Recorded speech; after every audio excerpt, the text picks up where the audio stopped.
Antes de despedirnos, tenemos al señor Humberto Santana. Gracias. Señor Santana, tenemos su voz al aire, le pedimos solamente brevedad, por favor. Buenos días, Shelly. Buenos días. Mire, nomás para hacer una aclaración, a lo mejor usted se le olvidó, no sé, o no está enterada. Rubén Jaramillo no nació en Tlaquiltenango. Rubén Jaramillo nació en Zacualpan, Estado de México. Lo que pasa que muy de niños, muy jovencitos, se vinieron para Tlaquiltenango y aquí hicieron toda su vida. Inclusive Rubén Jaramillo fue zapatista, peleó en la revolución junto con el general Cárdenas. Sí, eso lo acabo de mencionar, pero aquí lo que pasa es que sacamos una biografía. Ajá, yo tengo el libro, Rubén Jaramillo. Entonces él fue asesinado precisamente, como usted lo acaba de decir, por el capitán Martínez.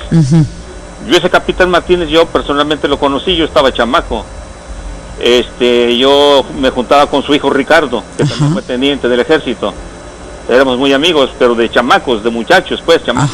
De adolescentes, ¿no? Entonces él, la gota que derramó el vaso para que López Mateos lo matara, fue por los problemas que tuvieron agrarios aquí en Michiapa, los terrenos de Michiapa y el Guarín. Esos dos terrenos donde todos esos campesinos lo fueron a ver a Rubén Jaramillo para que les echara la mano, porque esos todos esos campos no tenían dueño, y los terratenientes, los ricos de aquel entonces de ahí, pastaban mucho su ganado, pero esos campos no tenían dueño.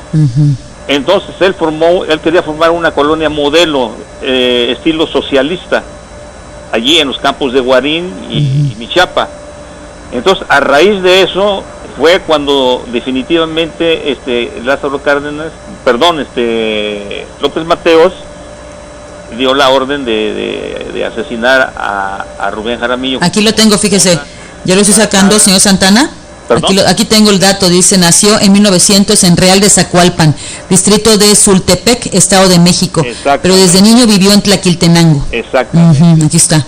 Ajá, sí, nació en Zacualpan. Esa era mi intervención, Che. Muchas gracias. Pues nada más para poner tanto al público y a usted, pues, no es que no sepa, sino que a veces pues a uno también se le van a uno las cabras. Sí, teníamos el dato equivocado aquí en otro lugar, pero ya lo estamos corroborando. Muy amable. Gracias, señor Santana. Muy amable. Hasta luego. Gracias. Pues sí, aquí dice que nació en Real de Zacualpan y se vino muy pequeño a vivir a Tlaquiltenango. A los 14 años ingresó al Ejército Libertador del Sur y a los 17 fue capitán primero. En diciembre de 1918 dejó la lucha zapatista y trabajó en la hacienda de Casasano. A la muerte de Zapata fue aprendido y salió de Morelos. Trabajó en ingenios en San Luis Potosí y como obrero petrolero en Tamaulipas. Al triunfo de Obregón regresó a Tlaquiltenango para luchar por la tierra en forma pacífica. En 1921 organizó el Comité Provisional Agrario de Tlaquiltenango, que logró la dotación de tierras ofrecidas por Obregón y el gobernador José G. Parres. En 1926 constituyó la Sociedad de Crédito Agrícola de Tlaquiltenango e inició la lucha en contra de los acaparadores e industrializadores del arroz, pero los caciques lograron infiltrar a su gente y desbarataron la sociedad.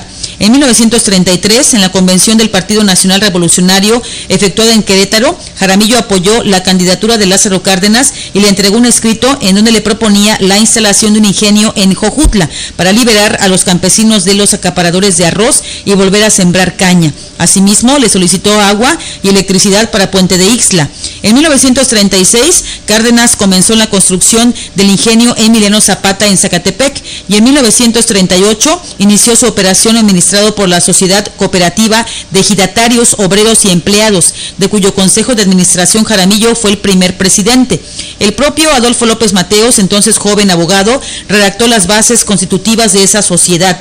Epifania Ramírez fue su primera esposa y se cuenta que la enseñó a leer y a escribir y lo inició en la religión metodista. Jaramillo contribuyó a construir un templo en Tlaquiltenango y ahí fungía como predicador laico, a la vez que predicaba en pueblos vecinos como Galeana, Jojutla, Los Hornos, Palo Grande y El Higuerón. Asimismo ingresó a la logia del Valle de México. Según Valentín López González, su amigo Jaramillo era un pastor protestante, proclive a tomar la palabra en toda ocasión y con frecuencia en los discursos citaba la Biblia, la cual cargaba paradójicamente al igual que una pistola.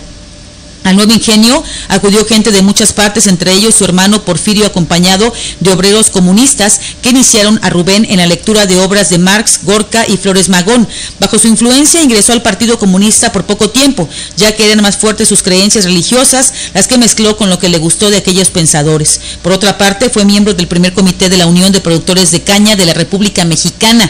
Como dirigente campesino estalló una huelga en el ingenio el 9 de abril de 1942, que fue reprimida por el ejército y de la que resultaron despidos, detenciones y persecuciones. Ante la creciente hostilidad de las autoridades y por desavenencias con los gobernadores Elpidio Perdomo y Jesús Castillo López por tergiversar los propósitos del ingenio y fomentar la corrupción en perjuicio de los campesinos, el 19 de febrero de 1943 Jaramillo volvió a las armas junto con un grupo de excombatientes zapatistas, proclamando en septiembre del mismo año el Plan de Cerro Prieto, cerro ubicado a 2 kilómetros de Tlaquiltenango, basado en el formato y las ideas del Plan de Ayala. El 24 de marzo de ese año, Jaramillo intentó tomar por sorpresa Jojutla, Zacatepec y Tlaquiltenango, pero solo se apoderó durante 3 horas de esta última plaza y regresó a los cerros. En 1944, por intervención de Cárdenas, fue amnistiado por el presidente Ávila Camacho. Al presentarse ante él, Jaramillo denuncia el cacicazgo y la corrupción y critica la intervención del ejército y el servicio militar obligatorio que considera leva. El presidente les ofrece tierras fértiles en el Valle de San Quintín, en Baja California, oferta que es rechazada, pero acepta un trabajo en el mercado 2 de abril de la Ciudad de México que desempeña unos meses. Al regresar a la legalidad encuentra que Epifania había muerto temerosa, abandonada a su suerte y sumida en una gran depresión. Pronto encontró otra, Epifania, de apellido García, católica, que la acompañó el resto de su vida hasta morir junto a él. En 1945 creó el Partido Agrario Obrero Morelense, PAOM, precursor de la lucha feminista, y en alianza con el Partido Reivindicador Popular Revolucionario de Enrique Calderón, contendió por la gubernatura de Morelos. Su campaña comprendió 180 poblaciones de Morelos y logró grandes concentraciones en Jojutla, Zacatepec, Tlaquiltenango, Cuautla, Emiliano Zapata y Tepalcingo. Ofrecía crédito popular, escuelas rurales, becas, desayunos escolares y renovación del ingenio. El triunfo del candidato oficial Ernesto Escobar Muñoz fue cuestionado por los jaramillistas, por lo que algunos de sus seguidores fueron aprehendidos y torturados. Perseguido, Jaramillo volvió a la clandestinidad y apoyó a los campesinos en contra de la aplicación indiscriminada del rifle sanitario a los jóvenes para que el servicio militar no lo hicieran acuartelados, sino en sus municipios, y a los obreros y ejidatarios contra la explotación y los abusos de los ingenios de Zacatepec y Atencingo. En 1948 apoyó la huelga en el ingenio de Zacatepec por aumento salarial y contra la corrupción. Con el gobierno de Miguel Alemán se acelera la industrialización y la urbanización de Morelos. El ingenio de Zacatepec alcanza su mayor nivel de producción y la autopista Cuernavaca estimula el mercado inmobiliario, por lo que surgen grandes fraccionadores como Agustín Legorreta, Donald M. Storner, Ambrosio Sustaeta, Carlos González Palma y los hermanos Estrada. En 1951 revivó su partido e hizo alianza con el general Miguel Enríquez Guzmán, candidato a la presidencia por la Federación de Partidos del Pueblo Mexicano, y fue nuevamente candidato a gobernador. Durante la campaña, Jaramillo logró organizar concentraciones de hasta 20,000 personas en Cuautla y de 15,000 en Cuernavaca, así como de miles en los poblados cercanos a Zacatepec. Asimismo, fomentó la participación de las mujeres en pro de su derecho al voto en elecciones federales. Además, 2 mujeres fueron sus guardaespaldas. El 20 de marzo del 52 tuvo lugar la elección y resultó vencedor Rodolfo López de Nava del PRI. Los jaramillistas denunciaron fraude electoral y solicitaron el apoyo de Enríquez Guzmán, pero los simpatizantes de ambos fueron reprimidos, algunos torturados y desaparecidos. Jaramillo y su esposa huyeron a ocultarse. Junto con enriquistas dirigidos por Celestino Gasca, Jaramillo participó en la preparación de una revuelta nacional que estallaría el 4 de octubre en los estados de Chihuahua, Michoacán, Sonora, Querétaro, Hidalgo, Veracruz, Oaxaca, Guerrero y Morelos, en donde Jaramillo tomaría Cuernavaca, pero la insurrección abortó y los jaramillistas se quedaron plantados. El 7 de marzo del 54, al frente de una partida de 30 hombres disfrazados de militares, Jaramillo tomó Ticumán, Morelos. En la acción resultaron muertos los comerciantes Cándido y Diego Ortiz, y el regidor Hermelindo Barbey dejó herido al policía Antonio Castillo y secuestró a Antonio Cabrera, consejero del ingenio de Zacatepec. Saquearon tiendas para abastecerse de comida. El ejército lo persiguió con perros sabuesos y le hizo muchas bajas. En Jojutla exhibieron los cadáveres de 2 de sus seguidores héroes, para ejemplo, de los campesinos. Cerca de Chinameca emboscan a los soldados y ahí le perdona la vida al capitán José Martínez Sánchez. Después secuestró a Ángel Abundis, inspector del ingenio mencionado, por lo que obtuvo un rescate de 30,000 pesos. Finalmente fue derrotado y regresó a la sierra. Sorpresivamente un juez dio entrada a una demanda de amparo presentada a favor de Jaramillo por Sadot R. Arosqueta, estudiante de leyes de la UNAM, a petición de unos cañeros sindicalizados de Morelos.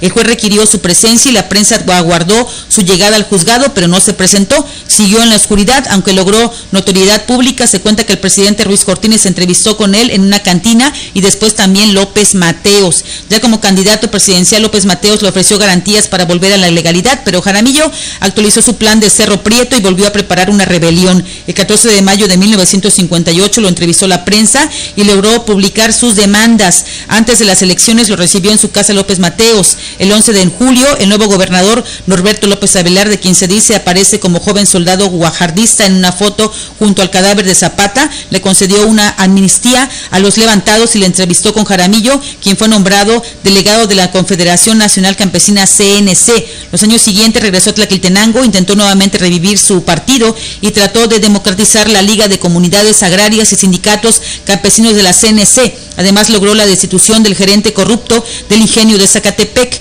apoyó a los comuneros de Aguatepec y los ejidatarios de Acapatzingo contra los faccionadores, luchó por las tierras de los llanos de Michapa, se solidarizó con las luchas de ferrocarrileros y maestros de 1959 al 60, apoyó la Revolución Cubana y coordinó acciones con el Movimiento de Liberación Nacional. Además se cuenta que ya era compadre de Cárdenas, quien le había presentado al joven Fidel Castro y que había afiliado al Partido Comunista a más 600 campesinos de la región para fortalecer su base. Llegó a la conclusión que en Morelos la lucha campesina ya no era contra los hacendados, sino contra los faccionadores políticos y burócratas y generales enriquecidos. El 5 de febrero del 62, ante la negativa de las autoridades agrarias de atender sus peticiones de dotación de tierras, grupos de campesinos organizados como Centro de Población Otilio Montaño, encabezados por Jaramillo, se apoderaron de los terrenos del Guarín. Durante un mes sobrevivieron como una organización comunal hasta que fueron desalojados por el ejército y la policía judicial. Se cuenta que en esos terrenos tenía intereses el expresidente alemán.